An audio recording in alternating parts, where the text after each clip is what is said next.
Assalamualaikum warahmatullahi wabarakatuh. Bismillahirrahmanirrahim. Allahumma sholli ala Muhammad wa ala ali Muhammad. Anak-anak sekalian, untuk hari ini Mister akan sampaikan batasan materi untuk pelaksanaan PTS yang akan kita laksanakan minggu depan. Untuk itu, tolong disiapkan buku paketnya, tandain dan pelajari lagi. Sedikit Mister jelaskan untuk batasan materi di PTS Bahasa Sunda di kelas 5. Yang pertama itu kaulinan Sunda, ya. Di pelajaran pertama di halaman kedua, kalian belajarin lagi, baca lagi apa itu kaulinan Sunda, jenis-jenisnya apa. Kemudian yang terpenting juga yang harus kalian pahami lagi, di situ ada kaulinan Sunda yang khusus untuk laki-laki, khusus untuk perempuan, dan juga kaulinan Sunda, permainan Sunda itu ada yang boleh dimainkan oleh dua-duanya, baik laki-laki maupun perempuan. Nah, yang itu yang Mister tekankan kepada kalian untuk dipelajari lagi dan diingat lagi, ya. Jadi khusus pikeun lalaki, khusus pikeun awewe, dan pikeun dua-duana. Nah, itu ya. Kemarin Mister sudah jelaskan dan sudah dicatat. Diingatkan lagi. Jadi artinya begini.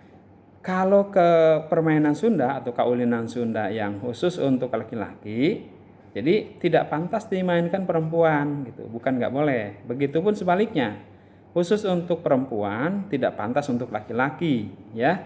Jadi bukan berarti tidak boleh dimainkan oleh laki-laki, ya, tapi tidak pantas. Contoh misalkan bekel, main bekel kan untuk perempuan, laki-laki main bekel kayaknya nggak pantas. Begitupun sebaliknya. Perempuan main kelereng misalkan. Nah, kurang pantas. Kelereng itu biasanya dimainkan oleh laki-laki atau lalaki, ya. Kalau yang kedua-duanya, ya yang pantas dua-duanya aja, misalkan hong-hongan, itu kan boleh dimainkan oleh dua-duanya. Atau galasing, itu kan boleh oleh laki-laki, boleh oleh perempuan. Kayak gitu ya. Jadi diingatkan lagi. Yang kedua, itu kaitan dengan pancakaki. Ini hati-hati nih istilah-istilahnya ya. Tapi yang paling kalian pahami itu, yang kalian harus ingat, nyebutna, ya. Misalnya nyebutna itu artinya manggilnya. Nah, nanti Mister akan banyak mungkin memasukkan istilah nyebutna, ya. Misalkan ada bagan, nanti Mister bikinkan bagan, nanti kalian patokannya ke bagan itu, kemudian nanti kalian ingatkan nyebutna, ya. Misalkan dan di dalam bagan itu ingatkan. Semakin ke bawah berarti anak berarti kan incu, terus istilah-istilah itu juga kalian harus pahami, ya. Kemudian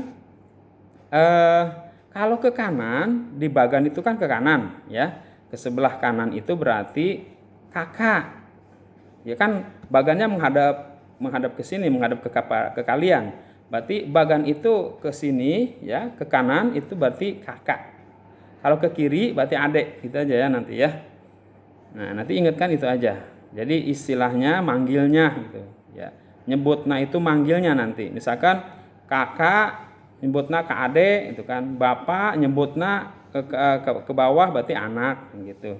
Anak disebut misalkan incu atau cucu. Nah, itu diingatkan lagi, dipelajari lagi, ya. Jadi untuk bahasa Sunda, materi untuk PTS nanti itu hanya dua aja. Kaulinan Sunda dan pancakaki.